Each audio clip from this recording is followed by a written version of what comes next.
Hello বন্ধুরা, welcome to Puranjoy Deb blog. বন্ধুরা, আজকে আপনাদের আমার চ্যানেলে স্বাগত জানাই। আজ আপনাদের কাছে একটি ভিডিও নিয়ে আসলাম। ভিডিওটিতে আপনাদের মধ্যে তুলে ধরব যে ব্রিটিশরা যে 5টি মিথ্যের মাধ্যমে আমাদের দেশ ভারতবর্ষকে শাসন করেছিল।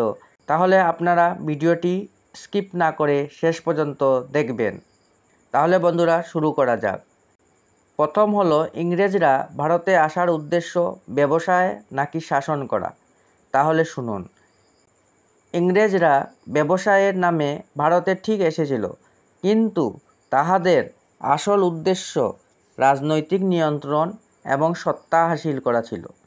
দ্বিতীয়, ব্রিটিশ শাসন যদিও ভারতে আর্থিক বিকাশ করেছিল, কিন্তু তাহার পিছনেও কিছু উদ্দেশ্য ছিল।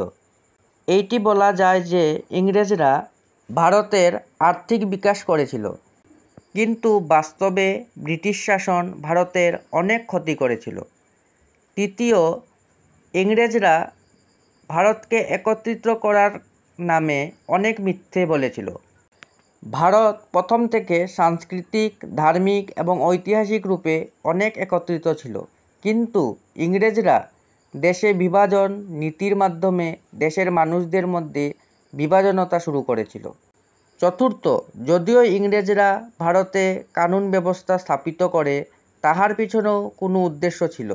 ইংরেজরা ভারতে নিজেদের শাসনকে বজায় রাখতে দেশে কানুন ব্যবস্থা স্থাপিত করে, কিন্তু তাহার উদ্দেশ্য ভারতীয়দের উপর নিয়ন্ত্রণ ধরে রাখা। পঞ্চম, আপনারা তো জানেন ইংরেজরা ভারতে শিক্ষা এবং আধুনিকতার প্রসার করেছিল, কিন্তু তাহার পিছনেও উদ্দেশ্য ছিল। ব্রিটিশদের শিক্ষানীতি ভারতীয় সংস্কৃতি এবং পরম্পরাকে দাবিয়ে রাখতে ইংরেজদের সংস্কৃতিকে বৃদ্ধি করার উপর আধারিত ছিল। তাহলে বন্ধুরা, আপনারা জানলেন ইংরেজদের ভারতে আসার উদ্দেশ্য এবং কিভাবে মিথ্যে বলে দেশকে নিজের আধিপত্যে এনে দেশকে নিজেদের নীতি অনুযায়ী দেশকে শাসন করা।